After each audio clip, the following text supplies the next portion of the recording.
Will Cathie Wood and Michael Burry get it right on their 2023 prediction? How long will Powell keep raising interest rates? We are all looking forward to 2023 to see when the crash will happen. Just wait for the delayed impact of the next big rate hike from the Fed, the Bank of England, and the European Central Bank this week. What a way to finish off a year in which almost every guru in markets, including central banks, got almost everything wrong. Stocks are roaring during Monday's session, ahead of Tuesday morning CPI number. Because ever since October, every time after the CPI numbers are released, stocks will melt up. This time they started to front run it on the day before. S&P 500 up 1.4% and TLT was up slightly too. The VIX is finally up 9% to 25, even while the market is green. We have Cathie Wood, which was wrong last year, predicting the Fed will likely trigger a stock market rally in 2023 by cutting rates. She is in a deflation camp. Will she be right this time? We know Michael Burry is in the inflation camp. He predicted the Fed will back off on QT early in 2023. Will he be right? Jay Powell faces two difficult questions. How high to raise rates from here? And how long to hold them at that level to conquer inflation? Who will get it right, in my opinion? I will explain it all right after this. And of course, smash the like button. If you want to be my good boy, apply to write your first book with me.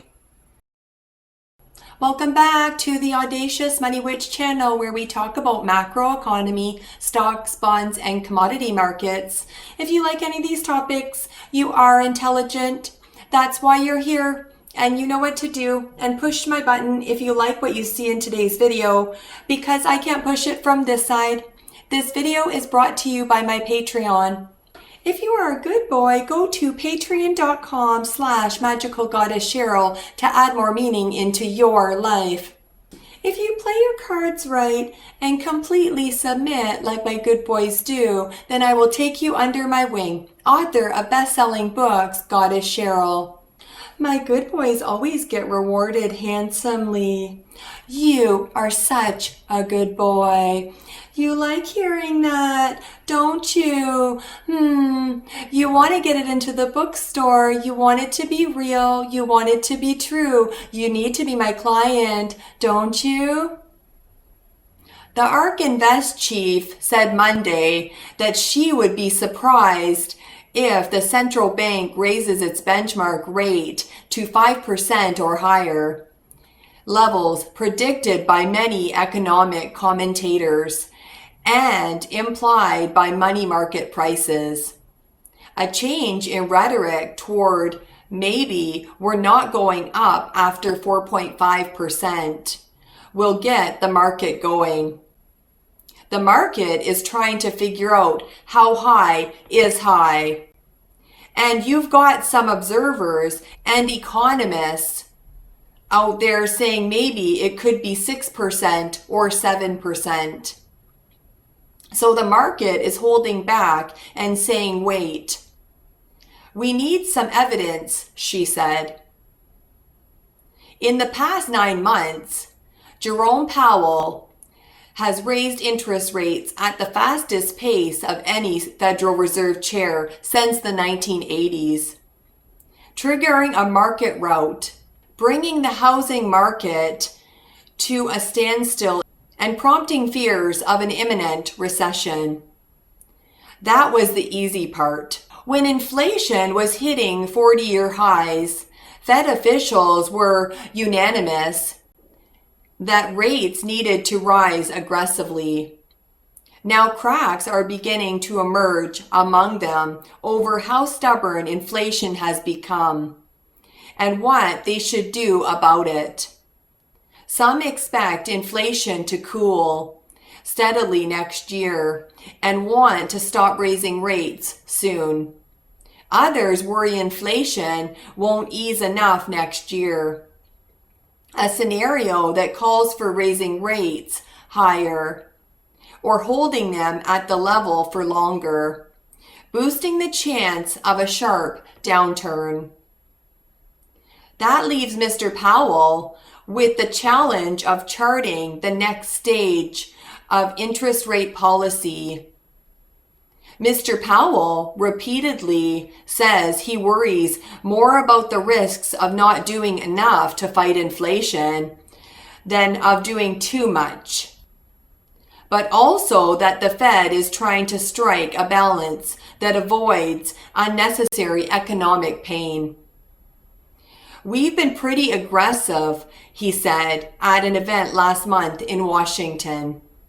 We wouldn't try to crash the economy and then clean up afterwards. I wouldn't take that approach at all. Now in phase 2, Fed officials expect to increase rates in smaller steps.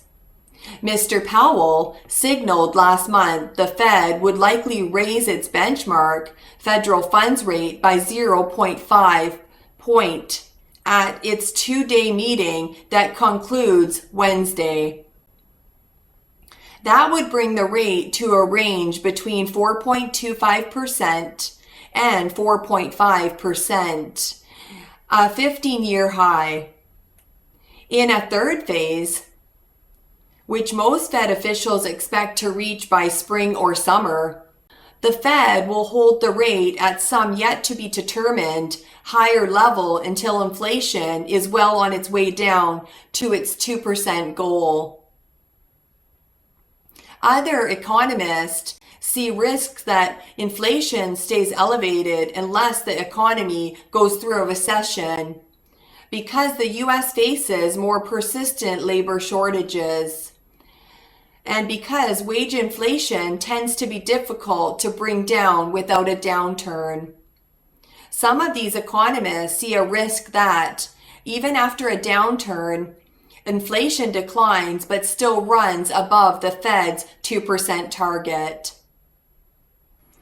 Getting inflation down to 3% or 4% should not be all that hard, said Ethan Harris at Bank of America. Getting close to 2% in the next couple years will be much harder and may not even be doable. Normally, the Fed would cut rates as soon as it thinks the economy is entering a recession, said Mr. Harris. But he thinks investors are in for a surprise next year when the Fed doesn't do that. People don't understand this will be a very different recession, he said. This is one where they're willing to deliberately create a recession, and they're not going to cut right away. For now, Mr. Powell has signaled his intention to follow through on the rate increases that investors anticipate, which would lift the Fed's benchmark rate to around 5% by March, as he seeks to forge a consensus. After that, many forecasters expect the Fed to continue raising rates in more traditional quarter-point increments if it concludes the economy hasn't slowed enough to sufficiently reduce inflation. Powell said last month he would prefer to go slower and feel your way a little bit to what we think is the right level, and then to hold on longer at a high level and not loosen policy too early. The story shows that this is an institution from top to bottom that knows the one great sin that will be remembered by everyone 50 years later is if you let inflation get out of control. I think the evidence is becoming very strong that interest rates are close to peaking, she added. The bond market, for one, is mirroring expectations that borrowing costs should eventually decline. with longer-term yields now retreating from this year's peaks, she said. The rate on 30-year treasuries has dropped to about 3.5% from as high as 4.43% in October. Wood also said that oil prices are one sign that inflation is going to start falling, which could allow the Fed to pause monetary tightening or pivot away from it sooner than previously expected. One of the most visible commodity prices out there, oil, despite a lot of potential support, can't get going, Wood said. Chairman Powell has taken up interest rates 16-fold. We've never seen that before, Wood said. I do believe that the surprises are going to be on the low side of inflation expectations. Dramatically, so we believe inflation will drop below the Fed's 2% rate sometime next year. As inflation unravels, interest rates come down, raising the present value of future cash flows, she added. That kind of environment benefits our portfolio. One upside is the wonderful news today that the U.S., alongside making a huge breakthrough in AI, has also made a potentially world-changing breakthrough in energy innovation. U.S. scientists have reportedly managed to achieve successful nuclear fusion, energy generation, which has been a holy grail of unlimited, cheap green energy. That would mean the equivalent of Tony Stark's arc reactor in real life. That would totally disrupt oil and gas industry and crush inflation forever. Then we will be back to grow in the U.S. Innovation wins again. By the sounds of it, I do wish Catherine Wood will be right, but we need to prepare for the worst too. Until that day comes, we will see how hot inflation can get and which guru gets it right for next year. And my client Teddy Eazzy's book, Wicked Pussy Perfume, it is an erotic novel, such an amazing book. Order your copy for Christmas. And my clients David Vine and Jama's Ignite the Passion, Co-Create Your Dreams book. It is a collaboration book. Such an awesome book. Order your copy for Christmas. You are such a good boy for watching my video right till the end. Bye.